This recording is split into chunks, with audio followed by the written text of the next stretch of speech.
विश्राम सिंह जी। राधे राधे महाराज। राधे राधे महाराज जी। महाराज जी, मन को सदा प्रसन्न रखने के लिए क्या उपाय करना चाहिए? तब लगी कुशल न जीव कहूँ, सपने हूँ मन विश्राम। जब लगी भजत न राम को, शोक धाम तजी काम।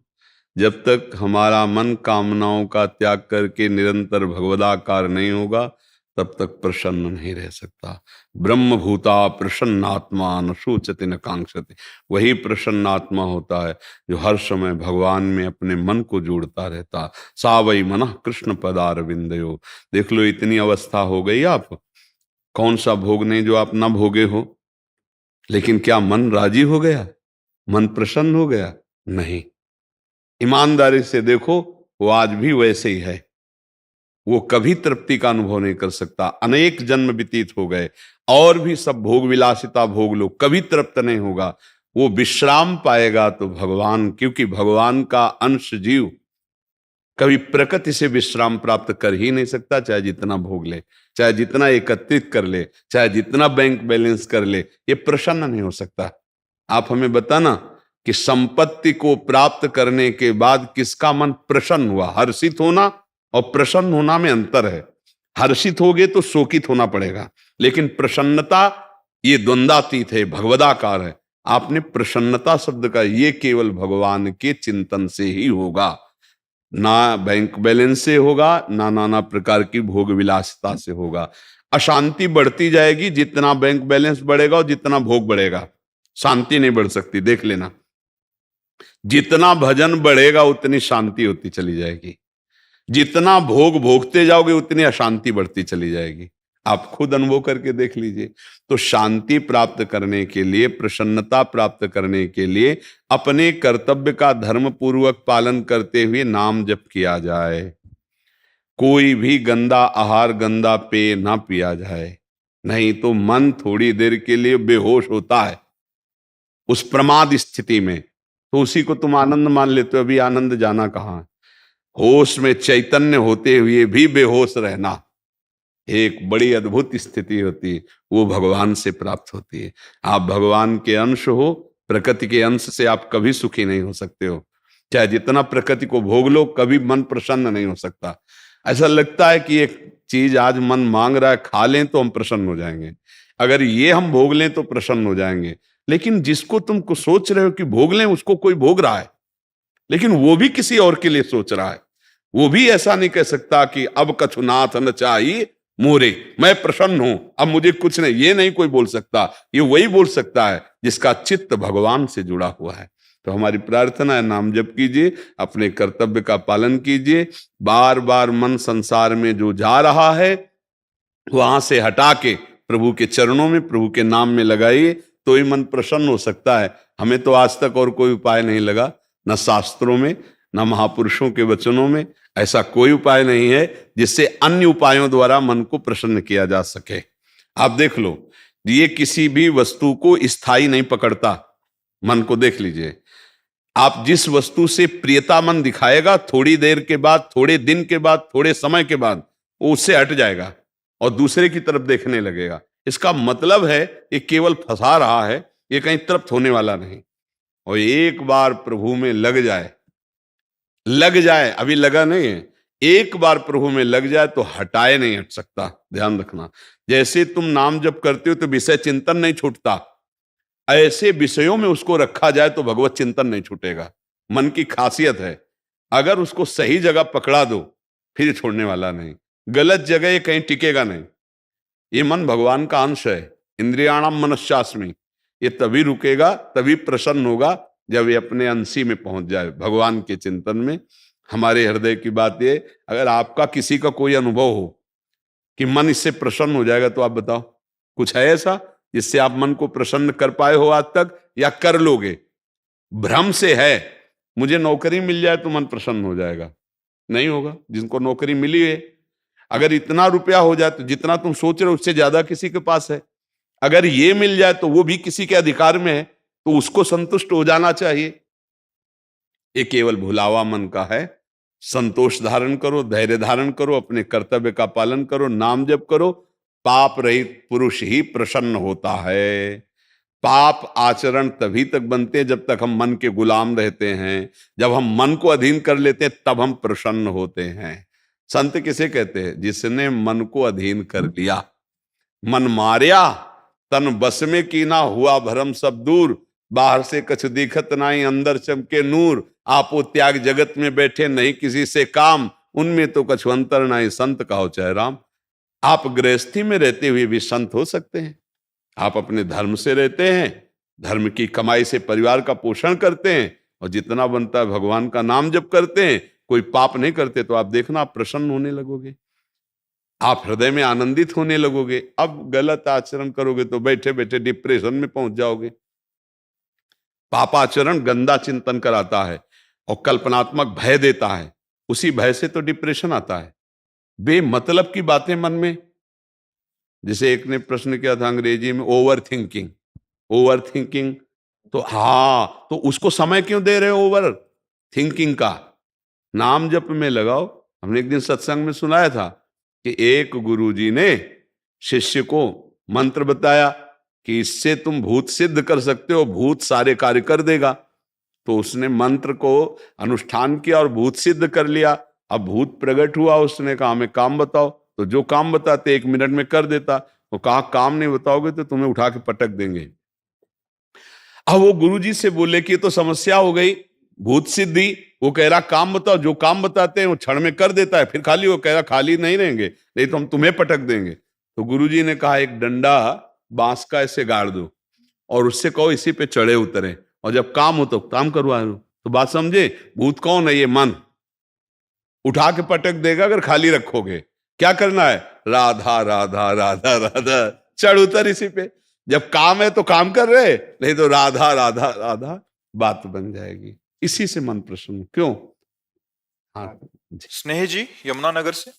राधे श्री हरिवंश। जय जय राधा वल्लभ श्री हरिवंश महाराज जी। महाराज जी, मेरी बचपन से ही साधु संतों के प्रति असीम श्रद्धा, विश्वास और प्रेम रहा है। मेरे जीवन का लक्ष्य श्यामा श्याम की प्रेम लक्षणा भक्ति को प्राप्त करना है। परंतु महाराज जी, मेरा प्रश्न यह है कि जो कर्म हमारी नजरों में पुण्य है, वही अगर दूसरों की नजरों में पाप है, ऐसी अवस्था में सत्य असत्य का बोध कैसे हो? कृपया समाधान। कैसे? हमें जैसे उदाहरण दीजिए। केवल कहने मात्र से हम नहीं समझ पाएंगे, आप उदाहरण दीजिए कि जैसे आपने ये किया और दूसरा उसे पाप कह रहा है। हमें बताइए आप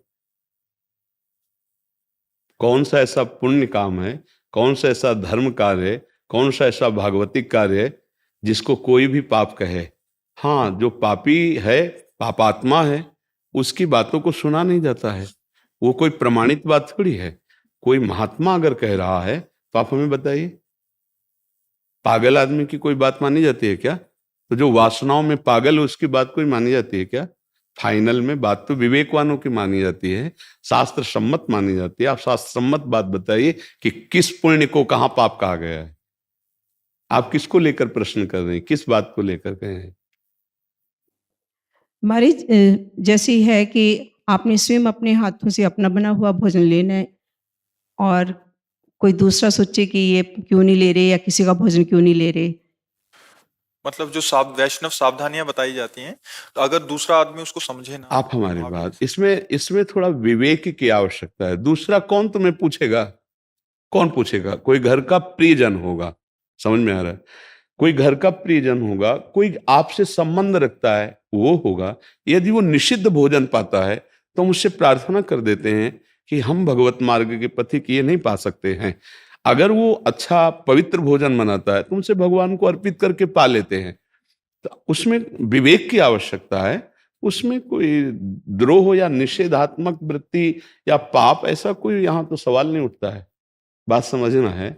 हाँ, अगर ऐसे कोई गली चलते किसी को भोजन के लिए थोड़ी कहता है। एक प्रियता होती है, एक संबंध होता है। उस संबंध से जैसे वो चाहता है कि मेरे, तो अगर वो निषिद्ध भोजन नहीं है, वो त्याज्य भोजन नहीं है, तो उसे हम भगवान को अर्पित करके पा लेते हैं, उसकी खुशी के लिए। उसके हृदय में श्री भगवान विराजमान है। लेकिन यदि निषिद्ध है तो हम उससे प्रार्थना कर देते हैं कि हम देखो भगवत मार्ग के पथिक हैं, हम ये पदार्थ नहीं पाते हैं, इसलिए हम नहीं पा सकते हैं। तो उसमें कोई बुरा मानने की या पाप की कोई तो बात ही नहीं है जी। हरवंश पराशर जी पंजाब से। राधे राधे। राधा वल्लभ श्री हरिवंश महाराज जी, दंडवत प्रणाम। गुरुदेव भगवान, 3-4 माला नाम जप के पश्चात मन स्थिर हो जाता है, बाहरी सब कुछ रुक जाता है। 10-15 मिनट के लिए न माला गिरती है न शरीर झटका लगता है। कभी कभी आभास होता है कि नाम जप चल रहा है। गुरुदेव, क्या ये निद्रावस्था है? इस अवस्था को नहीं, निद्रा नहीं कहते, इसे तंद्रा कहते हैं। निद्रा नहीं कहते, इसे तंद्रा कहते हैं। ये भी विक्षेप माना जाएगा। ये कोई भागवती की स्थिति नहीं है, इसे विक्षेप माना जाएगा। इसको सुधारना चाहिए। ऐसी स्थिति में खड़े हो जाना चाहिए, टहलने लगना चाहिए। ये कोई भागवती की स्थिति नहीं। भागवती की स्थिति में जागते हुए चेतना शून्य भगवदाकार वृत्ति, जैसे हम स्वप्न में होते हैं और चेतना देह की नहीं होती। वो स्वाप्निक शरीर की कल्पना में, तो ये कल्पना नहीं होती है, सत्य में होता है, क्योंकि सत्य स्वरूप भगवान का है, तो उसी में वो स्थित है और उसे बाह्य शुद्ध नहीं है। ये बड़े महापुरुषों की होती है जो बहुत अच्छे साथ। पर अभी जैसे आपने बताया, इसे तंद्रा कहते हैं कि नाम भी हो सकता है चल जाए थोड़ी देर के लिए, ना बेहोशी है ना जागृत है, इसे तंद्रा कहते हैं। अगर बेहोशी हो गई तो निद्रा हो गई, अगर बेहोशी नहीं हुई जागृत अवस्था हो गई, लेकिन जागृत भी नहीं है और नींद भी नहीं है, उस अवस्था को तंद्रा कहते हैं। और यही अवस्था चेतनात्मक सावधान एकदम, तो वो अवस्था तुरीय अवस्था कहते हैं। न जागृत न स्वप्न न सुषुप्ति, उसे तुरीय अवस्था। पर वो बहुत अच्छे जो उपासक हैं उनकी वो कुछ क्षणों के लिए, जो निरंतर हैं वो तो सिद्ध पुरुष हैं, लेकिन कुछ क्षणों के लिए आती है ऐसी कि बाह्य शुद्ध विस्मृत और जिसका चिंतन करे उसी में तदाकार। तो ये थोड़ा टहलो उस समय, बैठ करके ना, थोड़ा टहल करके उसको कर लीजिए, नाम जप कीजिए, क्योंकि अगर इसको कोई स्थिति मानने से फिर घाटा हो जाएगा। ये कोई स्थिति नहीं है, समझ पा रहे हैं आप? हाँ, कि इसको आपको लगता कोई स्थिति है, ये तंद्रा है, ये प्राय हो जाती है। तो स्थिति पे आने के लिए इसके नाम जप का अभ्यास चलते फिरते उठते बैठते ऐसा करना चाहिए। बैठ के भी थोड़ा जप लेना चाहिए, पर चलते फिरते और क्रियारत होकर भी अभ्यास करना चाहिए। माता बहनों सबको पोछा लगा रहे, सोहनी लगा रहे, नाम जप कर रहे। गृहस्थी में भजन बैठ करके कम और क्रियाशील होकर ज्यादा। चलते क्या जाता है, राधा राधा राधा राधा, आराम से चल रहा है। हम ऑफिस जा रहे हैं, ऑफिस में बैठे हैं, जब बात कर रहे हैं तो बात कर रहे हैं, खाली हैं तो नाम जप कर रहे हैं। बहुत समय ऐसा मिलता है जिसको हम लोग फालतू में बर्बाद करते हैं। उस समय को यदि हम भजन में लगा ले तो बहुत बढ़िया गृहस्थी का भजन हो जाए। गृहस्थी भी भगवत प्राप्ति में समर्थ है, ऐसा नहीं कि गृहस्थ भगवत प्राप्ति नहीं कर सकता है। हाँ, नाम और बढ़ाइए और थोड़ा टहल करके जप कीजिए। जी, मैं सेना में हूँ, ब्रिगेडियर ए.के. सिंह, और निश्चेतना विभाग में स्पेशलिस्ट हूँ। दरअसल सेना में रहकर समाज से हम कुछ ना कुछ हद तक अलग हो जाते हैं, लेकिन समाज में जो मंथन चल रहा है, मैं सोचा तो मैं उसमें कैसे कंट्रीब्यूट कर सकूं। मतलब अपना आपके कर्तव्य तो हम कर रहे हैं अपनी तरफ से जो भी, लेकिन समाज के प्रति हम और क्या योगदान कर सकते हैं। यदि आप अपने कर्तव्य पर स्थित है तो पूरे राष्ट्र की आप सेवा कर रहे हैं। और ये जो समाज परिवर्तन, उनके भाव का परिवर्तन होगा, वो स्वयं के तप और पवित्र आराधना से होता है। जैसे हम ऐसे समझाएं किसी को तो ऐसे समझ में नहीं आएगा, लेकिन यदि हम स्वयं समझकर और तप पूर्वक भजन पूर्वक, तो उसका प्रभाव पड़ जाएगा।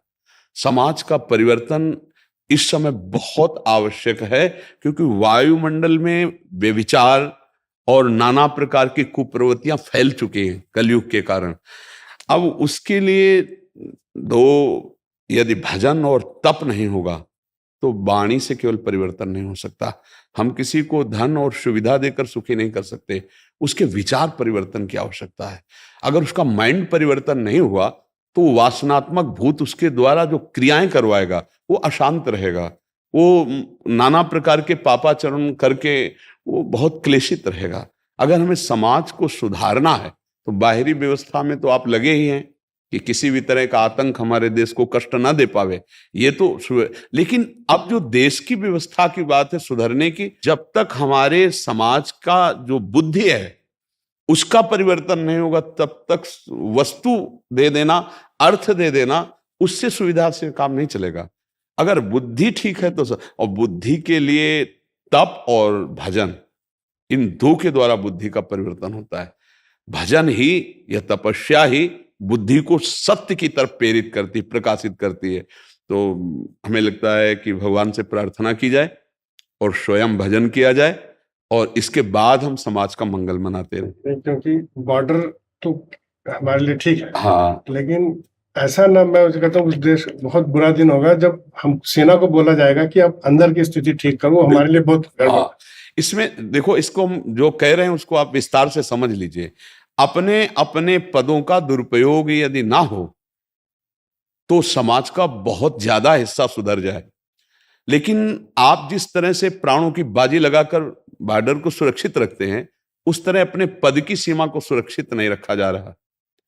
हम ये नहीं कहते कि सब एक ही लाइन पे हैं, पर कहीं ना कहीं बहुत कुछ हम अपने राष्ट्र के द्वारा जो मिला हुआ पद है उसका दुरुपयोग होता है।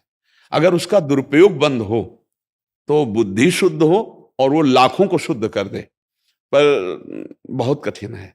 अर्थ का प्रलोभन और जीवन का भय, ये दो जिसके दिमाग में हैं वो अपने पदाधिकार का सदुपयोग कभी नहीं कर सकता। आप इस बात पर ध्यान देना।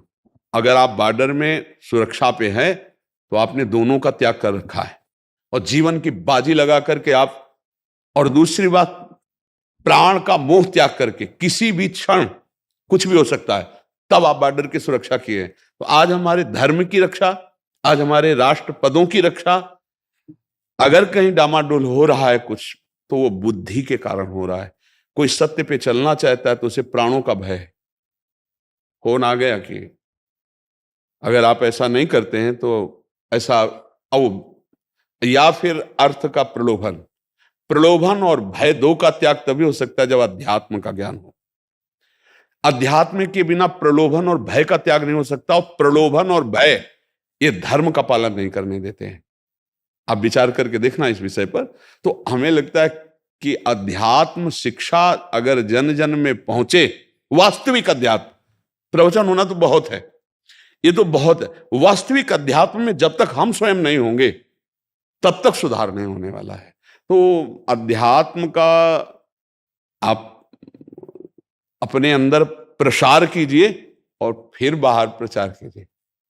हमारी तो प्रार्थना आपसे यही रहेगी और जन समाज से ही रहेगी कि हम एक एक अपनी बुद्धि को अध्यात्म के द्वारा पावन करें और भय और प्रलोभन से हटे। प्रलोभन काम आदि दोषों में उतार देता है, नाना प्रकार के दुराचार प्रवृत्तियों में, और भय अगर हमारे अंदर हिम्मत है कर्तव्य का पालन करने की तो हमारी हिम्मत तोड़ देता है। वही सफल होता है जो भय और प्रलोभन दोनों का नाश करता है, चाहे भक्ति मार्ग में हो चाहे संसार मार्ग में हो, वही सुखी रह सकता है और धर्म का पालन कर सकता है। हमारा तो आंतरिक भाव यही है कि भय और प्रलोभन से बचा जाए, दूसरों को बचाया जाए, तभी अंदर सुधार हो सकता है। जैसे भय और प्रलोभन दोनों से आप बचे हुए हैं तभी हमारा बॉर्डर सुरक्षित है। अगर आप ग्रसित हो जाएंगे तो वहीं दूषित हो जाएगा। भय या प्रलोभन दोनों से अगर आप दब गए तो हमारा देश संकट में फंस जाएगा। तो अंदर ये बहुत जोर से हवा चल रही है भय और प्रलोभन की, कि अगर हम ऐसा करते हैं तो हमारा हमसे श्रेष्ठ अधिकारी है वो हमको निलंबित कर देगा। ऐसे हमारे सामने आए हैं विषय, तो हमें समाज का ज्ञान इस विषय आपसे ही तो होता है, क्योंकि हम समाज में तो घुसे नहीं, समाज हमारे पास आती है तो उससे पता चलता है। जी जी, पर हम आपको धन्यवाद देते हैं कि आपकी सद्भावना बॉर्डर पे भी है और अंदर भी है, इसलिए हम आपको धन्यवाद देते हैं कि ये सद्भावना ही जगत मंगल करने के लिए पर्याप्त होती। सद्भावनाएं अगर जागृत हो जाए तो कलौ संघो शक्ति, ऐसे बहुत से सद्भावना वाले हों तो हम अपने आसपास सुधार कर सकते हैं। धन्यवाद सबकी, धन्यवाद। स्वामी गुजेशानंद जी रामकृष्ण मिशन से। राधे राधे महाराज, राधे राधे। राधे राधे महाराज जी। वंदनीय पूज्य महाराज श्री, आपके चरणों में साष्टांग दंडवत प्रणाम। महाराज श्री, हमारे जीवन का लक्ष्य श्री कृष्ण विगत मानसः स्मत्सुखः, कैसे भगवान श्री कृष्ण हमारे मन को चुरा करके अपने चरणों में मन को रख दें। मुरारी पादार्पित चित्तवृत्ति। आज सत्संग में एक बात कही थी, ध्यान से जो सुनने के लिए बैठे होंगे वो पकड़ पाए होंगे। हमारी ममता में एक ताकत है, जो ममता शब्द है ना, इसमें बड़ी ताकत है कि इसको जहां स्थापित कर देते हैं उसके बिना हम रह नहीं पाते, और ये जहां लग जाती है उसके सानिध्य की मुझे अत्यंत जरूरत होती, चाहे वस्तु में, चाहे किसी व्यक्ति में, चाहे किसी स्थान में। जैसे आपसे ममता हो जाए तो बिछुरत एक प्राण हरि लेहि, फिर आपसे बिछोड़ना पसंद नहीं आएगा। अभी ममता हमारी श्री कृष्ण पादाम्बुज में अर्पित नहीं हुई, बात समझना। नहीं, वो ममता श्री कृष्ण को विवश कर देगी। ममता का जो प्रभाव है वो उन प्रभु को विवश कर देगा, और वो आपके बिना रह नहीं पाएंगे। आपको बुलाना नहीं पड़ेगा, वो छा जाएंगे आपके मानस पटल पर, आपके नेत्र में। आपको बाहर भीतर कृष्ण ही कृष्ण नजर आएंगे। एक जरूरी बात है, हमारी ममता, वो खुद कह रहे हैं, सबकी ममता ताग बटोरी, मम पद मनहि बांधी बरी डोरी। अब देख लिया जाए, भगवान कह रहे हैं, बहुत गुप्त बात बता रहे हैं कि यदि मेरी ममता जो आपको दी गई है, शरीर और शरीर संबंधी भोग और शरीर संबंधियों में तुमने फैला दी है, तो तुम दुखी होगे, तुम जन्म मरण को प्राप्त होगे। अगर वही ममता जो मेरे द्वारा दी गई है मेरे चरणों में बांध दो, सब जगह जो फैला रखी है, तो आगे का जो विधान है, जहां जहां मेरा भक्त चरण रखे वहां वहां रखूं हाथ, पीछे पीछे मैं फिरूं कभी न छाणू साथ, भक्तन पाछे यो फिरत ज्यों बछरा संग गाय। बछरा पकड़ ले तो गाय रंभाती हुई आएगी, क्यों? ममता है उसको। प्रभु अहम भक्त पराधीनो असुतंत्र इव द्विज, क्यों? क्योंकि ममता प्रभु में समर्पित। प्रभु निर्मम है हमारे प्रभु को, क्योंकि वही है, दूसरा कोई है नहीं, तो किससे ममता करें? भगवान का भक्त भी निर्मम होता है। भगवान कह रहे अद्वेष्टा सर्वभूतानां मैत्रः करुणैव निर्ममो निरहंकार। कहीं ममता है हमारी। अगर हमें हर समय श्री कृष्ण का अनुभव नहीं हो रहा, हर समय श्री कृष्ण के रूप माधुरी का पान मेरे मानस नेत्रों में नहीं हो रहा, तो मेरी ममता है। किसी इंद्रिय के भोग में, शरीर में, किसी व्यक्ति वस्तु स्थान में ढूंढ ले, पक्की बात है। जहां ये ममता समेट कर प्रभु के चरणों में समर्पित कर दी, बस फिर रूप छके घूमत रहे, तन को तनिक न भान, नारायण, एक नारायण स्वामी, दृग जल बहे यह प्रेम पहचान। अश्रु प्रवाह होता रहता है। प्रभु की मीठी मीठी स्मृति, प्रभु की कोटि कंदर्प दमनीय वो लावण्य, वो रूप माधुरी उपासक पान करता रहता है। कमी है हमारी तरफ से कि हमारी ममता नहीं समर्पित है प्रभु के चरणों में। अगर इसे बड़ी सूक्ष्मता से समझ लिया जाए तो अभी इसी क्षण आनंद आने लगे। ममता नहीं रखनी, ना अपने शरीर में, न अपनी इंद्रियों के भोगों में, और ना किसी व्यक्ति में। सबकी ममता ताग बटोरी, मम पद मनहि बांधि बर डोरी। पूरे जीवन भर यही करना है। ये जिस क्षण कर लिए, फिर आगे का कार्य प्रभु करते हैं। वो समदर्शी बना देते हैं, वो इच्छा रहित कर देते हैं, हर शोक रहित कर देते हैं, निर्भय कर देते हैं। उसे करूं सद्यते साधु समाना, मैं उसे संत बना देता हूं। ममता समर्पण करने की जरूरत है।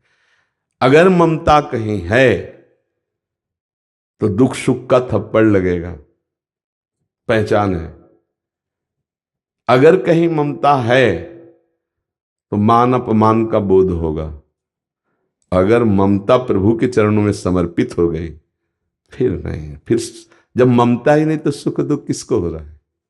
फिर मान अपमान किसको? शत्रु मित्र समजानी, मान मान अपमान सम, दुख सुख लाभ न हानि, यह जो कृपा हरिवंश की। ममता जो प्रियालाल के चरणों में समर्पित होती है तो ये स्थिति पाई जाती है उसमें कि शत्रु मित्र में समान भाव उसका होता है, सुख दुख में, लाभ हानि में, मान अपमान में, निंदा स्तुति में समान भाव। क्योंकि जब शरीर से ममता हो तो निंदा स्तुति का प्रभाव पड़े ना। ममता तो चली गई प्रभु के चरणों में, अब क्या? अब जो बहुमान करे को मेरो किए बहुमानत ना ही बढ़ाई, और जो अपमान करे को केहू के अपमान नहीं लघुताई। क्योंकि ममता ही नहीं शरीर में, ममता ही नहीं किसी से, निर्ममो पर सबसे प्यार है। ये चमत्कार होता है भक्त का, वो निर्ममो निरहंकारा पर सबसे प्यार होता है। सब जीवन सो प्रीति भगवत भाव से, रीति निवाहत आपनी, रीति अपनी निष्काम, किसी से कोई स्वार्थ की प्रीति नहीं, निष्काम भाव से, भगवत भाव से सबसे प्रीति है, और किसी से ममता नहीं। ये बड़ा चमत्कार, प्रीति का व्यवहार सबसे, ममता किसी से नहीं। क्योंकि ममता सबके हृदय में विराजमान श्री भगवान को समर्पित हो गई। अब वो भगवान को देखकर व्यवहार करता है, निज प्रभु में देखें जगत, तब हमारे अंदर भगवदाकार वृत्ति आती है। कोई व्यक्ति रह ही नहीं गया सृष्टि में, कोई वस्तु नहीं रह गई, तो अनन्य चिंतन तभी तो होगा। अगर वस्तु, व्यक्ति, स्थान, कहीं कुछ ममता है तो उसका चिंतन होगा। जब ममते नहीं रही तो प्रभु का चिंतन, और जब प्रभु का चिंतन हुआ तो कुछ रह ही नहीं गया। मत्ता पर तरम नान्य किंचिदस्ति धनंजय, मेरे सिवा कुछ नहीं, ये अनुभव हुआ। अब वास्तविक जो रस आया वो प्रतिक्षण वर्धमान आया, वो किसी घटना परिस्थिति में बदलने वाला नहीं होता। तो वो जो उपासक जन है, वो जब अपनी ममता को बटोर कर प्रभु के चरणों में समर्पित कर दे तो बात बन जाए। और यहां त्रुटि हो जाती है। हम नाम जप करेंगे, थोड़ा साधन करेंगे, थोड़ी सेवा करेंगे, पर ममता शरीर में, ममता अपनी मान्यता, प्रियता इंद्रियों की, बहुत समय लग जाता है। साधना को समझना है, ये क्रिया से नहीं होता, ये केवल समझ ठीक होने से होता है। तभी गोस्वामी जी ने, तुलसीदास जी ने बहुत शोध कर कहा कि बिगड़ी जन्म अनेक की अब ही सुधरे आज, होई राम को। बस अपना जो ममत्व है उसको प्रभु के चरणों में अर्पित कर दो। सब साधन का ये सार है, ममता शून्य हृदय और ममता युक्त हृदय। प्रभु के चरणों में ममता, और शरीर और संसार से ममता शून्य। और यहां सब उल्टा है, सिर्फ प्रभु से ममता नहीं और सब जगह है लेला। देखो ना, जैसे छोटे बच्चे से माँ प्यार करती है, कैसे छोटा बच्चा माँ से प्यार करता है। भय आया तो माँ की गोद में दौड़ जाएगा, और सुख की बात है तो माँ की गोद में। अगर उसे टॉफी पसंद आती तो पहले माँ की तरफ देखेगा, माँ। ऐसा भक्त होता है, अनुकूल प्रतिकूल हर परिस्थिति में ममता केवल प्रभु के चरणारविंद में होती है। वो प्रभु की तरफ देखता है। अभी हमारी प्रभु से ममता शून्य और सब ममता है, और उपासक की समस्त जगत से ममता शून्य। निर्ममो निरहंकारा तो सम दुखा सुखा क्षमी, क्षमावान, सुख दुख में समान भाव, किसी में कोई दोष दर्शन नहीं, करुणा मैत्री का सबसे व्यवहार, पर कहीं ममता अहंकार नहीं। ये भक्त का स्वरूप है। इसलिए नाम जप और अपनी ममता को धीरे धीरे चुन चुन के प्रभु के चरणों में समर्पित करना, जीवन लग जाता है। अगर सही बात बैठ जाए दिमाग में तो पलटने में 1 मिनट लगता है। बस दिमाग में बैठा लिया गया प्रभु के सिवा। पर ये बैठना कठिन होता है। देखो ना, लगे तो है, इस हम लेके चले अपनी ममता को बटोर कर प्रभु के चरणों में, वो कहीं फैल जाती है, देख लो, फिर कहीं फंस जाते हैं। हम उसको ठीक ठिकाने पर चढ़ा नहीं पाते, समर्पित नहीं कर पा। और उन्होंने सिर्फ कहा है मम पद मन ही बानी पर, मेरे चरणों में बस। अब हम लेके चलते, जैसे मान लो अपने लोग संत भाव में निकले, कोई गृहस्थ हो या विरक्त, ममता तो देनी पड़ेगी प्रभु के चरणों में। जैसे अपने लोग चले, तो विविध प्रकार की समाज, विविध प्रकार के उसमें फंस जाते हैं। पहले सीधे जो पूजा सामग्री लेके निकले हो ममता, वो प्रभु के चरणों में समर्पित करो, अर्थात परिपक्व अवस्था, किसी भी द्वंद्व का कोई प्रभाव नहीं। अब प्रभु स्वरूप समाज में उतरो, कोई फर्क नहीं पड़ेगा। पर वो विविध प्रकार के मान सम्मान की ऐसी प्रीता होने लगती है, विविध प्रकार का लोक व्यवहार ऐसा होने लगता है कि वो ममता जहां ले जाके समर्पित करें वो फिर फिसल जाती है। मतलब पुत्र में नहीं तो शिष्य में सही। बड़ा विचित्र खेल है ममता का। अगर वहां तक नहीं पहुंची तो फिसल के कहीं भी लग सकती है, कहीं भी।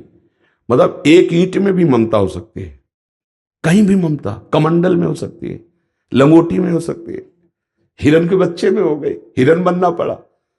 इसको पहला काम कि सीधे अपने आराध्य देव में, वो कोई बिरला ही होता है जो लक्ष्य में जाके ममता समर्पित कर दे। नहीं, इतना मनोरंजन है, लक्ष्य तक पहुंच नहीं पाता। निकला तो, पर मनोरंजन इतना जोर का माया फेंक देती है ना, सब फ्री, खाओ पियो भोगो देखो, ऐसा फंस गया। वो ममता वहां तक नहीं पहुंचे। इसीलिए बहुत कठिन कहा जाता है भगवत प्राप्ति। भगवत प्राप्ति कठिन नहीं है, कठिन है प्रभु से ममता कर पाना। और ये सब गुरु के सानिध्य में, संतों के सानिध्य में सरल भाव से हो जाए, यदि हम उनकी आज्ञा पर हैं। महत् संगस्तु दुर्लभ हो पर अगम्य हो। हम उनकी आज्ञा पे नहीं रह पाते, यदि आज्ञा पे रहे तो अमोघस्य निश्चित भगवत प्राप्ति हो जाए। ममता, खास सत्संग का सार स्वरूप ममता प्रभु के चरणों में समर्पित हो जाए। अब ये देखता रहे ममता कहाँ है। जब शरीर से ममता है तो प्रभु से कहा ममता, जब शरीर संबंधियों से ममता है तो प्रभु से कहा। नाते नेह राम के मनियत सुहृद सुसेव्य जहालो, अंजन कहाँ आंख जय फूटे बहुतक कहाँ लो। वो प्यार किस काम का जो प्रभु से विमुख कर दे, जो हमारे जीवन को नष्ट कर दे। सच्ची बहुत धोखा हो जाता है। इंद्री मन शरीर का प्यार पूरे जीवन को बर्बाद कर देता है। बड़े भाग्यशाली है जो व्यवहार तो धर्मयुक्त करते हैं और प्यार प्रभु से करते हैं। आप लोग जैसे बैठे हो आकर के, तो प्रभु ने आप पर कृपा करी तो ये बातें सुन पा रहे हो। नहीं, बातें सुनना ये बातें अध्यात्म की, प्रभु के मार्ग में चलना ये दुर्लभ वस्तु है। सुत दारा धन लक्ष्मी पापियों के घर होए, संत समागम हरि कथा तुलसी दुर्लभ दोए। इस संसार में दुर्लभ ये कि भगवत प्रेमी महात्मा मिल जाए और शुद्ध सत्संग मिल जाए, आध्यात्मिक शास्त्र सम्मत। तो हम सार बात समझ पाएंगे कि क्या करना है। ये अध्यात्म है जो आपके मन को आनंद दे। इसमें किसी भी वस्तु व्यक्ति के सहयोग की जरूरत नहीं, चवन्नी की जरूरत नहीं, एक दाना की जरूरत नहीं। अरे भरण पोषण तो सबका भगवान कर रहे हैं। अध्यात्म को, उसको स्तर से नीचे मत गिराओ। अध्यात्म को नाटक मत बनाओ, अध्यात्म को व्यापार मत बनाओ। अध्यात्म को अध्यात्म रहने दो। व्यापार के लिए और भी बहुत सी बातें हैं। अध्यात्म को तो केवल भगवत प्राप्ति की, और भगवत प्राप्ति के लिए आपको कहते कुछ जरूरत नहीं। सही पूछो तो हर जरूरत मिटा देना ही भगवत प्राप्ति है। जा ही न चाहिए कबहु कछु, तो तुम सन सहज सने, और बसो निरंतर तासुर सोराउर निजगे। ना श्रोता भगवान को प्राप्त करना चाहता है और न वक्ता चाहता है। आजकल सत्संग में भी बोला, बड़ा दुख होता है। अध्यात्म मंच पर बैठकर प्रपंच, अध्यात्म मंच पर बैठकर प्रपंच। अध्यात्म का ज्ञान ऐसे हो जाएगा क्या? नहीं भैया, अध्यात्म का जब तक विवेकवान, और विवेक कहाँ होता है? साधु महात्माओं के संग से। जब तक संतों के चरणों में नहीं बैठे, संतों की आज्ञा में नहीं बैठे, तो अध्यात्म जान जाओगे? नहीं, फिर नहीं। तुम पीएचडी पढ़ के अध्यात्म नहीं जान सकते। तुम चाहे जितने बड़े विद्वान हो, अध्यात्म को समझने के लिए किसी आत्मबोधवान महापुरुष का ही आश्रय आवश्यक है। तभी आप उस विषय को, तो अध्यात्म को आप सुन रहे हैं, बड़ी हम पर कृपा कर रहे हैं। भगवत मार्ग पर चलने की सोच रहे, बड़ी कृपा कर रहे हैं। नहीं तो बड़ा दुर्लभ होता जा रहा है अध्यात्म का श्रवण और अध्यात्म का कथन। प्रपंच के लोग, संसार के, वही सुनना चाहते हैं जिससे मन जो है विषयी मन और विषयों में लग जाए, विषयी मन निराश हो जाए, विषयों की तरफ से उदास हो जाए और भगवान की तरफ उल्लसित होके चले। ये केवल सत्संग से होता है। बड़े भाग पाई सत्संगा, बिना प्रयास होई भव भंगा। संसार समुद्र सूख जाए उसे सत्संग कहते हैं। ज्ञान जागृत हो जाए, सत आचरण जागृत हो जाए, भगवत प्रेम जागृत हो, तभी कह तात स्वर्ग अपवर्ग सुख धरी तुलाय कंग तूल ताय सकल मिल जो सुख लव सत्संग। केवल लक्ष्यदार भाषण और विविध प्रकार के मनोरंजन उससे सत्संग नहीं। मन भंजन, इंद्रिय निग्रह, मनोनिग्रह, स्वरूप बोध, भगवत प्रेम, ये सब सत्संग से होता है। आज हमारे ऋषि मुनि, ब्रह्म ऋषिजन, आचार्यजन, देखो उनकी वाणियां पढ़ो, उनकी वाणियां सुनो, तुम्हारे मोह का नाश हो जाएगा। बड़ा उपहास होने लगा है, बड़ी पीड़ा होती है। जैसे कभी कोई ऐसे सुनाए दिखाए कि देखो उनका ऐसा, तो पीड़ा होती है। भैया कल आप ही प्रमाण माने जाएंगे, क्योंकि कलयुग बढ़ता चला जा रहा है। शास्त्र क्या कह रहा है? हम अपनी वासना से प्रेरित होकर उसका अर्थ करेंगे तो अलग निकलेगा, और उपासना से प्रेरित होकर करेंगे तो उसका अर्थ अलग निकलेगा, और उपास्य देव में स्थित होकर देखेंगे तो उसका अलग अर्थ निकलेगा। शास्त्र को अपनी वासना से प्रेरित करके ना बोला जाए, उपासना या उपास्य देव में स्थित होकर ही बोला जाए। बहुत जैसे श्रीमद् भागवत है, साक्षात श्री कृष्ण प्राप्ति का स्वरूप है। अगर हम उसको जो लिखा है वैसे गायन करें, वैसे श्रवण करें, तो एक भयंकर भूत भगवत पार्षद बन करके चला गया था, धुंधकारी। श्रीमद् भागवत श्रवण मात्र से भगवत प्राप्ति, श्रीमद् भागवत श्रवण मात्र से श्री कृष्ण चरण अनुराग, संसार से वैराग्य। पर जो लिखा है बस मंत्र मंत्र होते ना, 18,000 मंत्र हैं श्रीमद् भागवत में। 18,000 जो श्लोक है ना, वो मंत्र है। किसी को भी 18,000 श्लोक सुना दिए जाएं, चाहे जितना बड़ा पापी हो, पक्का कल्याण हो जाएगा। उसका प्रभाव है। तो चलो श्लोक समझ में नहीं आता तो श्लोक का पाठ हो गया और फिर मूल व्याख्या कर दी, जो लिखा है मूल मूल। अब देखो एकादशी स्कंद की कहां व्याख्या होती है? एकादशी स्कंद श्रीमद् भागवत व्याख्या, जो मोक्ष धर्म का साक्षात स्वरूप है, भगवत भक्ति का स्वरूप है, प्रेम का स्वरूप है। तो हमें लगता है कि अगर 4 लोग बैठकर अध्यात्म की चर्चा सुनते हैं कलयुग में अब, तो वो प्रवक्ता पर कृपा करते हैं, कृपा करते हैं, क्योंकि मन भंजन करना अध्यात्म है। साधु महात्माओं के पास जाया जाता है मन निर्मल करने के लिए, भगवत बोध प्राप्त करने के लिए, भगवत प्रेम के लिए। हमारे आचरण कैसे होने? बोले ये आदमी संत संग करता है, देखो इसकी वाणी देखो, इसके आचरण देखो, इसका स्वभाव देखो। क्यों? बोले साधु संग करता है, उसका प्रभाव पड़ना चाहिए। अगर हमारे आचरण वैसे ही संसारिक, तो चाहे हजारों जगह घूमे आओ, सत्संग वो जो आपके जीवन का परिवर्तन कर दे, तो आपका सुनना सार्थक हुआ और उनको बोलना सार्थक हुआ। तो हमारी ममता प्रभु के चरणों में समर्पित हो जाए तो हमें वैसे ही प्रेम हो जाएगा जैसे हम चाहते हैं।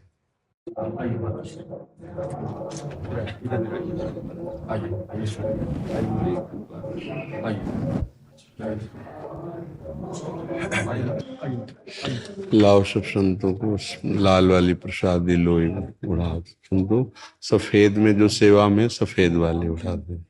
महर्षि मणि आश्रम कुप्पा घाट भागलपुर बिहार में पड़ता है जी। तो सब एक कार्यक्रम था यादव ठाकुर के सामने में जी। आनंद फार्म हाउस के पास जी। तो वहाँ लगभग 500 संत आए हुए थे पूरी संस्था से, मतलब सब जगह से जी। और 25 से 30 हजार लोग लगभग भक्तों की व्यवस्था थी जी।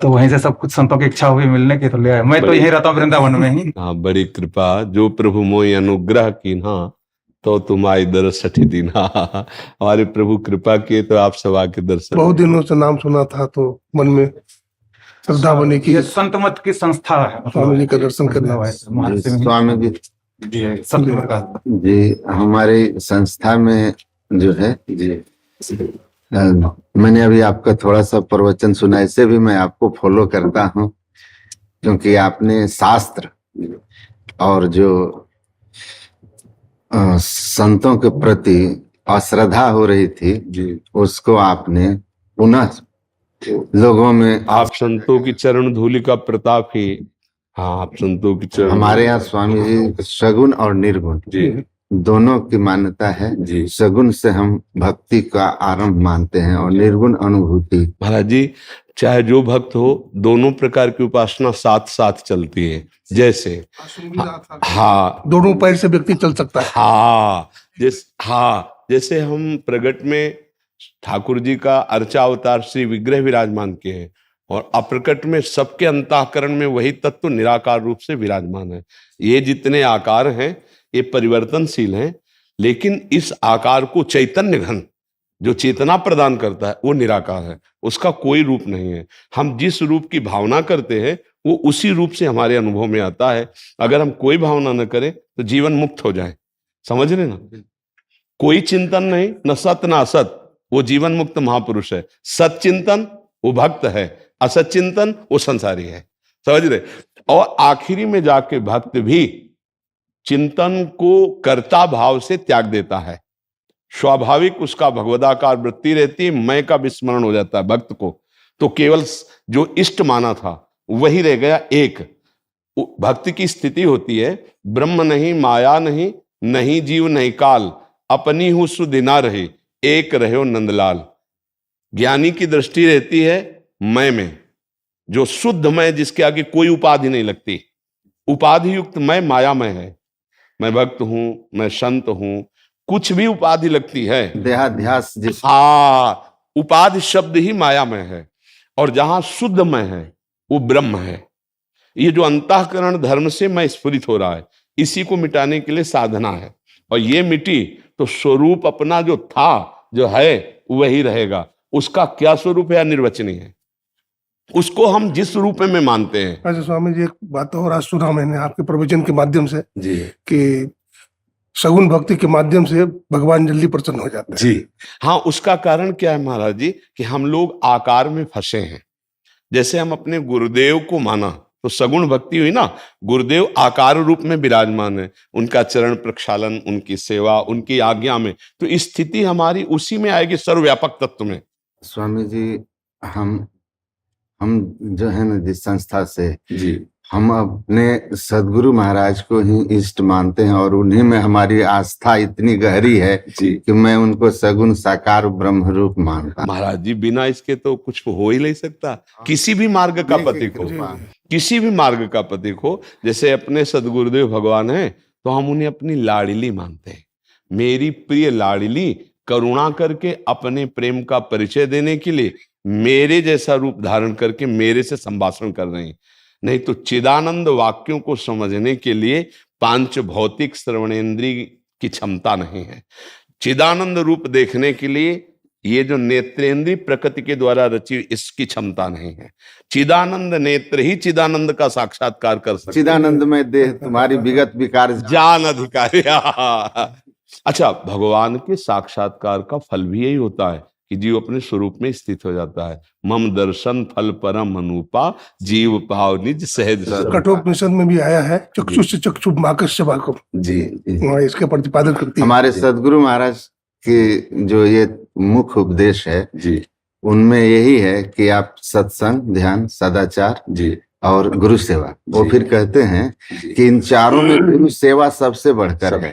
जिनमें गुरु सेवा आ गई उनकी कृपा से ये सब आ जाते हैं। जी बिल्कुल। गुरु सेवा में गुरु आज्ञा सर्वोपरि है जी जी उस पर आप अटल हो जाइए। उनकी कृपा होगी, गुरु कृपा ही केवलम, उनकी कृपा होगी। यह सार है सिद्धांत सबका, सदगुरु को सेवना में ही न हो कछु, यही बिना गुरु सेव कर। जी जी समाधि के संबंध में स्वामी जी क्या विचार है? समाधि किस रूप में, संप्रज्ञात या संप्रज्ञात? हाँ, यदि संकल्पित समाधि हो रही है तो विशेष महत्वपूर्ण नहीं है। अगर संकल्प रहित असंप्रज्ञात विचक्षणा समाधि, जिसमें किसी भी तरह का कोई भी सत असत चिंतन नहीं है, जिसमें ना समाधि करता है ना समाधि भंग होगी, वो चलते फिरते भी समाधिस्थ रहता है, स्वरूप में स्थित रहता है। आखिरी लक्ष्य यही है। तुरिया से अखंड अतीत समाधि। शोधि हाँ, फिर अखंड। हाँ, आखिरी लक्ष्य जो हम कुछ घंटे के लिए संकल्पित समाधि करते हैं, इसके बाद प्रकृति में आना होता है। लेकिन अभ्यास के द्वारा हमारी प्रकृति में स्थिति ही ना रहे, निरंतर स्वरूप स्थिति में आ जाए, इसके लिए गुरु कृपा ही केवलम। इसके लिए हाँ, इसमें कोई साधन पद्धति विशेष कार्य नहीं करती, इसमें गुरु कृपा कार्य करती है।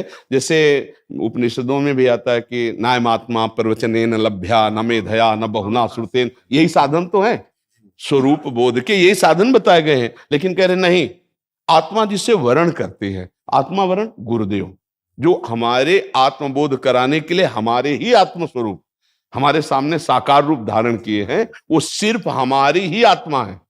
वो हमको अपने स्वरूप का बोध कराने के लिए गुरु रूप में विराजमान है। और जब बोध हुआ तो द्वैत खत्म हो गया।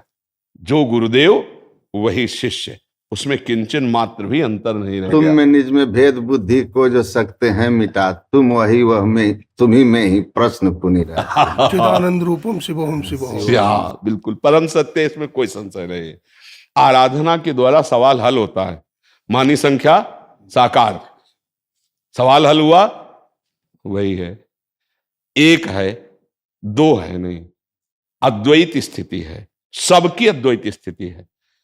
भक्त में जैसे गोपी जन है, स्वयं का विस्मरण किए जित देखो तित श्याममयी, वो स्थिति बता रहे, कान भय प्राणमय और प्राण भय कान में, हिय में ना जान परे कान है कि प्राण है।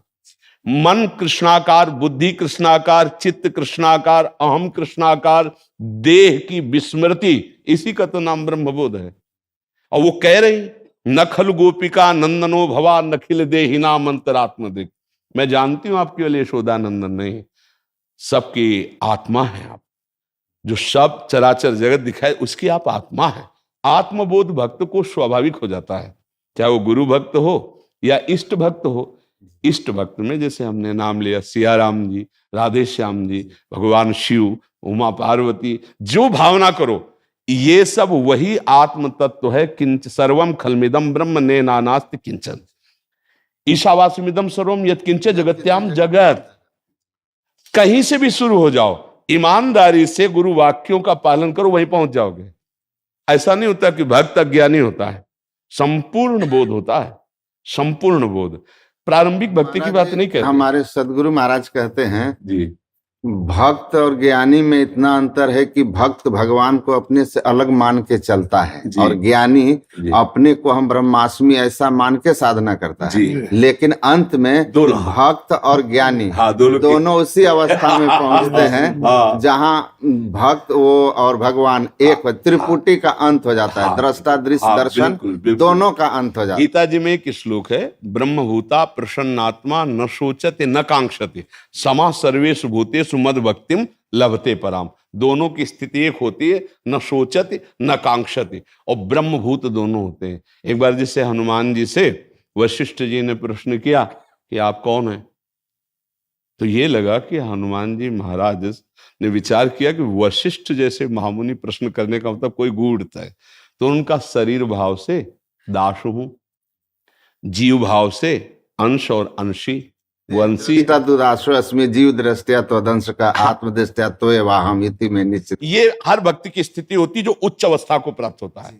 अब बताओ उसमें भेद का है। एक जिज्ञासा है स्वामी जी, मध्वाचार्य का जो द्वैतवाद है जी, वो जीव और ब्रह्म की सत्ता दोनों मानते हैं। जी, आज शंकर का अद्वैतवाद है जो केवल ब्रह्मवादी है, ब्रह्म की सत्ता मानते हैं। लेकिन दयानंद स्वामी का त्रैतवाद है ना, वो जीव ब्रह्म और प्रकृति तीनों की सत्ता स्वीकार करते हैं। महाराज जी, इसमें एक बात ये ध्यान रखनी, समुद्र में तरंगें उत्पन्न होती हैं, तरंगों की सत्ता नहीं होती, शुद्ध समुद्र की सत्ता होती है। तो ये ब्रह्म की मायामयी तरंगे हैं, प्रकृति उसकी तरंग है, और जब वो शांत होती है तो ब्रह्म रूप ही है।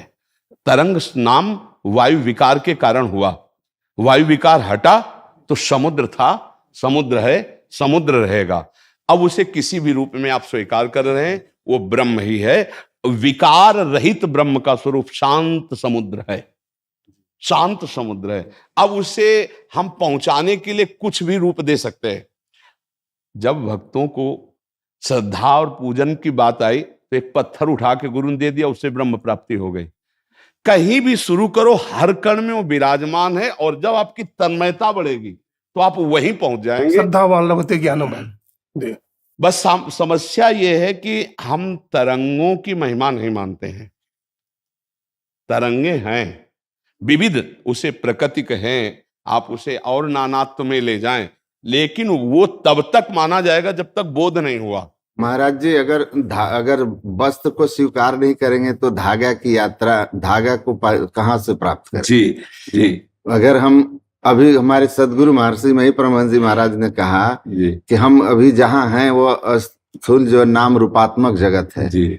आप नाम रूपात्मक जगत में हैं तो नाम और रूप का सहारा लेके चलना होगा। बहुत जहाँ बैठे हो वहीं से आपको चलना है। हाँ, बिल्कुल, बहुत सुंदर। इसीलिए नाम रूप के सहारा लेना है और इससे यात्रा करनी है। जैसे पानी में जो कोई पड़ते हैं तो पानी का सहारा लेते हैं, अब पानी ही उनका रास्ता होता है और उसी सहारे और रास्ते को लेकर वो पानी के पार चले जाते हैं। उसी तरह शगुन साकार नाम रूप का सहारा लेकर हम यात्रा शुरू करते हैं और फिर गुरु कृपा और उनकी युक्ति, उनके प्रति हमारा जो समर्पण है, पाखंड अहंकार त्याग करके फिर हमको पहुंचा देता है निर्गुण निराकार में। हमारे यहाँ आगे की थोड़ी सी साधना बताई गई है, अंतर ज्योति अंतर्नाद की। महाराज जी, जो स्वरूप बोध है उसमें कोई साधना नहीं, समस्त साधनों का त्याग है। न स्थूल का चिंतन, न सूक्ष्म का चिंतन और न कारण का चिंतन, तीनों मायाकृत है। चिंतनीय जो वस्तु है वो अचिंत्य है, जिसको हम चिंतन करने की बात करें वो अचिंत्य है। जी महाराज जी, उन्होंने यही कहा कि इस साधना से उस अवस्था में जाओगे, अवस्था है अचिंत। हाँ, मूल बात अगर हमारी आगे चलकर स्थिति ये समझ में आती, जैसे स्वप्न में आपने बहुत कुछ देखा, स्वप्न में स्त्री पुरुष नाना तो सब देखा, एक मन के सिवा कुछ था क्या? कुछ नहीं। ये पता जागने पे चला ना, ऐसे ही बोध होने पर मैं के सिवा कुछ नहीं है। आप उस मैं को श्री कृष्ण बोलो, मैं को राम बोलो, मैं को शिव बोलो, मैं को आत्मा बोलो, हमें कोई परेशानी नहीं। जही जाने जग जाई हेराई, जागे जता स्वप्न रम जाए। बस। चैतन्य महाप्रभु स्वामी जी, चैतन्य महाप्रभु से जब पूछा गया कि आपने दुनिया को जो ज्ञान दिया है तो अद्वैतवाद क्यों नहीं माना, अद्वैतवाद का प्रचार क्यों किया? तो उन्होंने कहा था कि अभी देश काल जो है अद्वैतवाद को समझने की क्षमता नहीं रखती है, उनमें योग्यता नहीं है, इसलिए मैंने द्वैतवाद का प्रचार किया। तो इसमें क्या महाराज जी, जब हम कृष्ण कृष्ण कृष्ण कृष्ण कृष्ण कृष्ण जपते हैं, इतना तो कोई भी जो समझ रहा है कि गुरु ब्रह्म है, तो ये जगत गुरु ब्रह्म है ना, श्री कृष्ण पर ब्रह्म है ना, क्योंकि जो गीता जी है, कोई ऐसा संप्रदाय नहीं जो गीता जी को हाँ समझ रहे ना। अब हम जगत गुरु का जब चिंतन किया, कृष्ण कृष्ण कृष्ण कृष्ण कृष्ण, तो जो जगत गुरु हैं वो अनुभव करा देंगे, वहीं पहुंचा देंगे। वास्तविक अगर हठ ना किया जाए तो स्थिति वही आ जाएगी। स्थिति सबकी वही आती है महाराज जी। अंतर इतना होता है जो अनुभव किया गया कि हम चलते हैं तू से, तू ही सब कुछ है, और मैं जाकर के तू में लय हो गया, तो तू मैं हो गया, मैं तू हो गया। अच्छा, ज्ञान मार्ग में मैं से चला जाता है, मैं ब्रह्म हूं, और फिर मैं खो जाता है, केवल ब्रह्म रह जाता है। दोनों एक ही हो जाते हैं, क्योंकि जो मैं है वो अंतःकरण धर्म से बोला जा रहा है। समझना, मैं जो बोला जा रहा है इस समय कि मैं ब्रह्म हूं, मतलब ये अनुभूति के मार्ग में चल रहे हैं, और जब अनुभूति हुई तो ब्रह्म, मैं ब्रह्म हूं, ये तू रहे न कोई। हाँ, ये मायाकृत है। जैसे सर्वम खलमिदम ब्रह्म, तो ये सर्वम बोध कराने के लिए है, केवल ब्रह्म केवल। तो ऐसे केवल कृष्णाकार वृत्ति, मैं कृष्ण का चिंतन कर रहा हूं, ये साधन है। और जब साध्य वस्तु में स्थिति आई तो केवल कृष्ण गोपीजनों के मुख से निकल गया, जैसे आप कहते शिवोहम, तो निकल गया कृष्णोहम। जब विरह में तन्मयता हुई तो काश देख सखी मैं कृष्ण हूं, तदाकार वृत्ति, तन्मयाहा, ये जो तन्मयाहा तदाकार वृत्ति, ब्रह्मविद ब्रह्म ही भवति, तो कृष्णाकार वृत्ति ब्रह्माकार वृत्ति ही है। महाराज जी एक और बात है जी। हम लोग, मैं बहुत सारे धर्म सम्मेलनों में गया हूँ, जितने बड़े नाम हैं जी। मैं नाम किसी का लूंगा नहीं, लेकिन बड़े बड़े सब नामों के साथ बहुत सारे धर्म सम्मेलन में संबोधन किया हूँ अपनी संस्था की ओर से जी। लेकिन जो आप का जीवन है और जो मैंने अपने गुरु महाराज जी आचार्य जी में देखा, वो कलिकाल के प्रभाव में क्यों नहीं है? महाराज जी, हम तो ऐसा देख रहे हैं कि जैसे तिनके को हवा में उड़ाया जा रहा हो। महाराज जी अश्रद्धा हो जाती है कुछ लोगों के हाँ, पास जाकर। पर आप अपने जैसे अपने देख रहे हैं कि जैसे तिनके को हवा उड़ा करके मंदिर के बिल्कुल चोटी के ऊपर बैठा दे, भला तिनके का इसमें क्या प्रयास? तो ऐसे गुरु कृपा केवल यहाँ स्वामी जी मनसा वाचक कर्मणा एक ही दिखाई पड़ता है जी। यहाँ पर जो है मनसा वाचक कर्मणा एकदम एक है। मेरी वृंदावन आने की जो खुशी थी जी। वो ये वृंदावन भगवत धाम है, कृष्ण महाराज जनबंदे जगत गुरु का, वो तो था ही, लेकिन महाराज जी आपका दर्शन करना हमारे लिए, आप दर्शन देने आए, आपका दर्शन हुआ, हम लोग कृतार्थ हो गया। हम लोगों की मनोकामना थी कि यहाँ दर्शन करेंगे, और हम लोगों का दर्शन हुआ, सफल हो गया। आपका दर्शन हुआ। और ये ब्रह्मचारी लोग भी जो है बड़े महान हैं, इनका भी मैं देखा है, इनकी सेवा है, इनकी इनकी समर्पण सेवा और बड़ी महान है, बड़ी प्रेरणा समर्पण स्रोत है जी।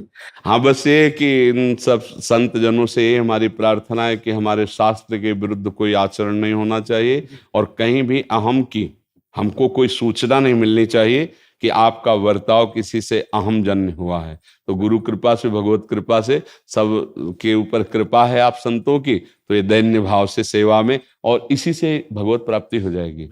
क्योंकि जिस भाव से चल, एकांतिक भजन होना और समाज में सेवा परिचर्या में रहते हुए भगवत चिंतन होना, दोनों में एक अंतर है। एक अनुभूति कहता हूँ, मैं हिमालय क्षेत्र में भी रहा, ये महाराज जी भी रहे जी। एकांत में रह के बहुत भजन किया, लेकिन जब मैं अपने पूजा आचार्य महर्षि हरनंदन जी महाराज के सानिध्य में आ गया, जो अभी हमारे संस्था के प्रधान हैं जी, बड़े सरल है महाराज जी, एकदम आपकी तरह ही। तो जब मैं उनके सेवा में आ गया, उनके सानिध्य में रहना शुरू किया, तो मुझे अनुभव हुआ कि एकांत में रह करके बद्रीनाथ, केदारनाथ, ऋषिकेश और कहीं कहीं गुजारा मैंने, पंजाब में भी, लेकिन उनके सानिध्य में जितना चित्त मेरा शुद्ध रहा, साधना कम और लाभ ज्यादा, लाभ ज्यादा। तो मुझे समझ में आ गया कि गुरु कृपा ही केवलम, और संत जो हैं, मतलब भवसागर के नाव शुद्ध संतन के चरण, तुलसीदास प्रयास बिनु मिलहि राम दुख। मैं 9 साल का था स्वामी जी, और अंतिम शब्द महर्षि में ही परमन जी महाराज का दर्शन करने आया था, तो हमारा बाल पकड़ लिया था उन्होंने, और बाल पकड़ के घुमा करके पीठ पर मांग बोल, तुमको यहीं आना पड़ेगा, और मैं स्वामी जी यहीं। संतों की कृपा से साधुता का मार्ग मिलता है। अंतिम शब्द महाराज जी, बोलिए। मैंने आपके बारे में, तो यहाँ रहता हूँ वृंदावन में ही, अपने गुरु भाई सब हैं, मतलब 2006 से रह रहा हूँ। तो मैंने आपके बारे में सुना हो कि आप पहले संन्यास में रहते थे और काशी में रह करके आचार्य किया भी है, तो उधर से आकर के हरिवंश में स्वीकार किए। तो आपको तो शास्त्र के पूरे जानकारी भी है, मैं भी पढ़ाता हूँ ऐसे। मैंने ऋषिकेश में कैलाश आश्रम से आचार्य किया हूँ, मतलब प्रस्थानत्रय का। तो हमें ये जानना है कि हरिवंश के बारे में 2 शब्द आप थोड़ा उपदेश करें कि, और यहाँ वृंदावन में रह करके मैंने कृष्ण के प्रति। महाराज जी, महाप्रभु का स्वरूप है हित। हित माने प्रेम। जैसे आत्म ज्ञान हो गया लेकिन आत्मरति नहीं, तो खास बात नहीं हुई। आप समझ पा रहे? आत्मज्ञानी है पर आत्मरति नहीं। उड़िया बाबा के महाराज के शब्द हैं कि आत्मज्ञानी तो प्रायः मिल सकते हैं, पर आत्मरतिवान, जो आत्म स्वरूप में आसक्त चित्त, अपने स्वरूप में ही रमण करने वाले, किंचन मात्र कभी 1 सेकंड के लिए भी बहिर्मुख नहीं, ऐसे होना बहुत कठिन है। ऐसे ही कृष्ण भक्ति करना अलग है और कृष्ण रति प्राप्त होना अलग है। तो ये जो आचार्य हमारे प्रकट हुए, जिनको हित हरिवंश कहते हैं, हित माने होता रति, प्रेम। मूर्तिमान श्यामा श्याम का प्रेम ही आचार्य रूप में अवतरित हुआ। और श्यामा श्याम प्रेम में, प्रेम के खिलौना दो खेलत हैं प्रेम खेल। तो एक बार श्री नवनिवृत्त निकुंज में, ये लीला भगवान की धाम की है, अद्भुत रास हो रहा था।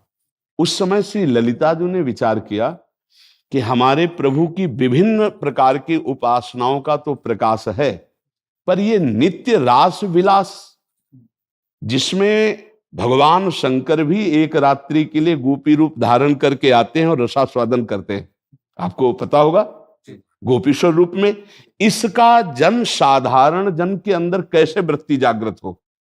तो भगवान श्री कृष्णचंद्र जो बिहारी जी के रूप में निकुंज में विराजमान है, उन्होंने अपने कर कमल से बंशी प्रदान करी कि हमारे प्रेम आकर्षण का पूर्ण स्वरूप ये बंसी है।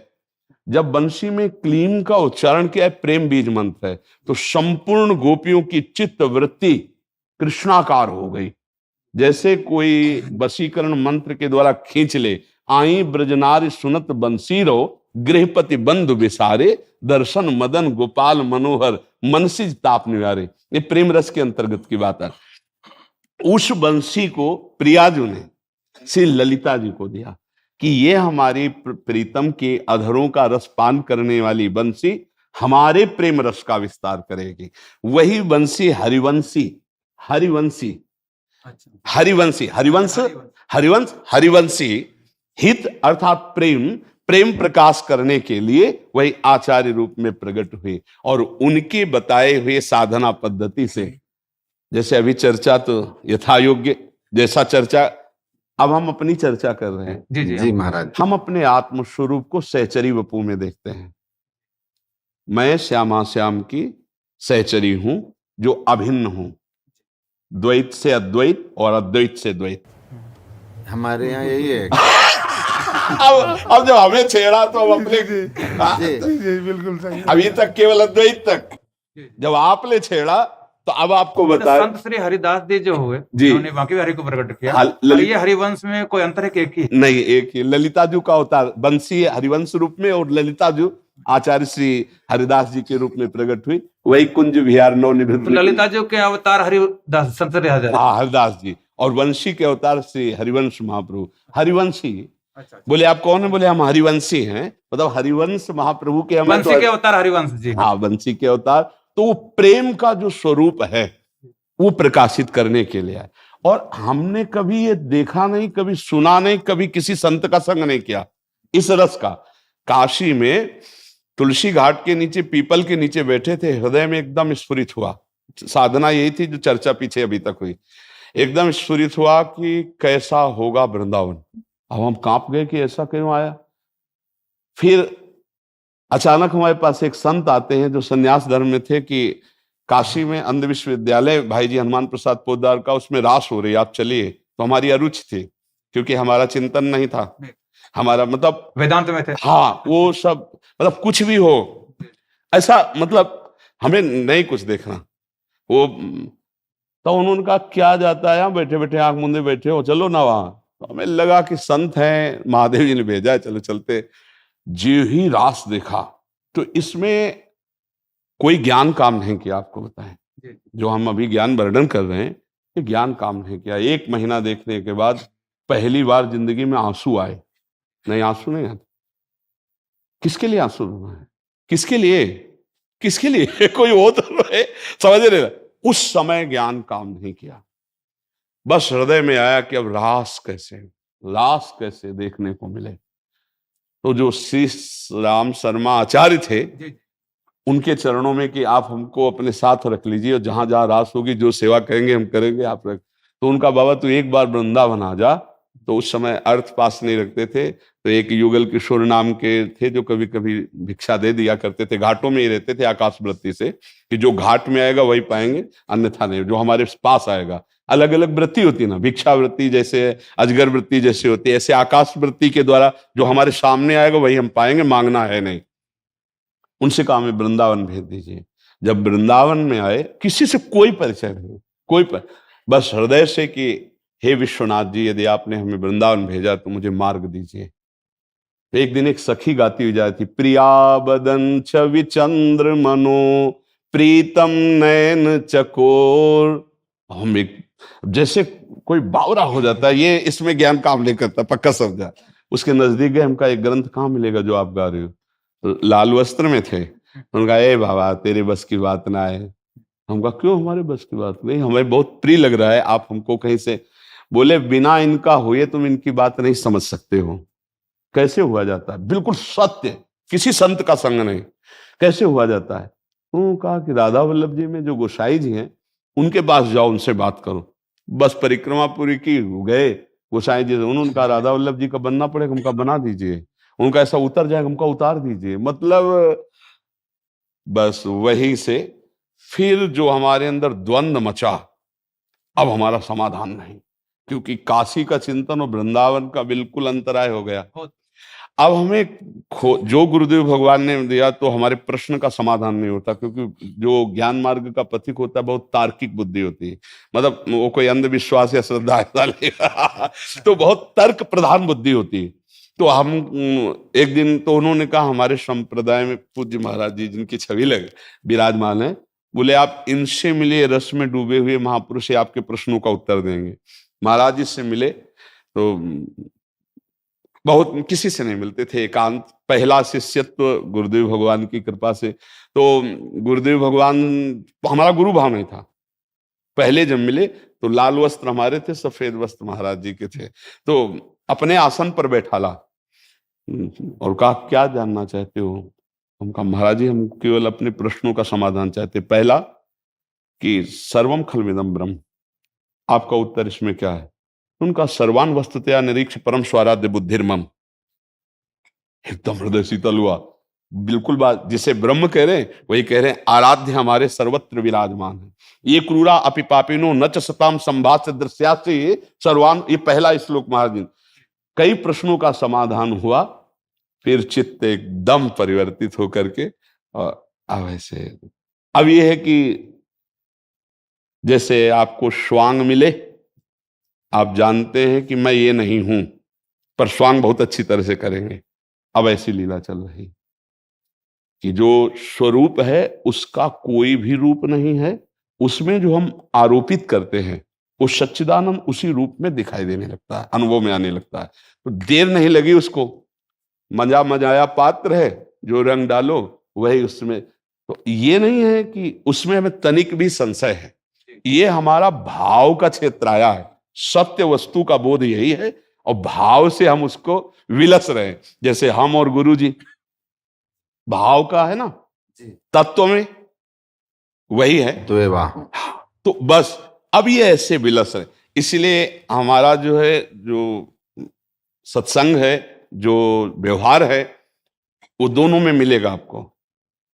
एक पक्ष हमारा हृदय है, लेकिन सत्संग दोनों पक्ष को लेकर के है।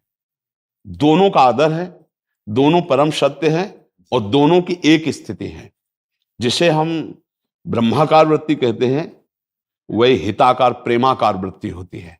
उसमें किंचन मात्र भी अंतर नहीं। अब ये रसास्वादन आ गया।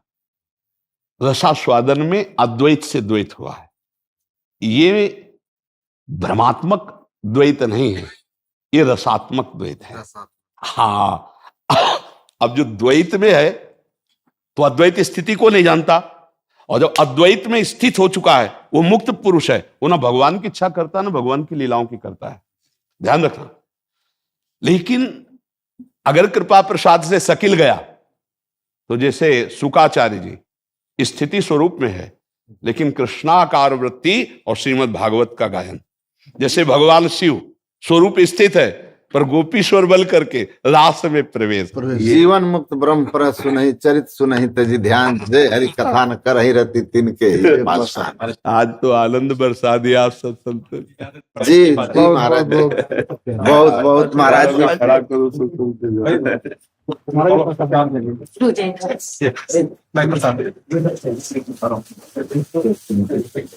बस एक बाप सो हम हमारे गुरु महाराज ने एक ये लिखा है जो हम नित्य नियमित गाते हैं, सब संतन की बड़ी बलिहारी, उनकी स्तुति के ही बुद्धि कीजिए, मोरी मती नीचे।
राधा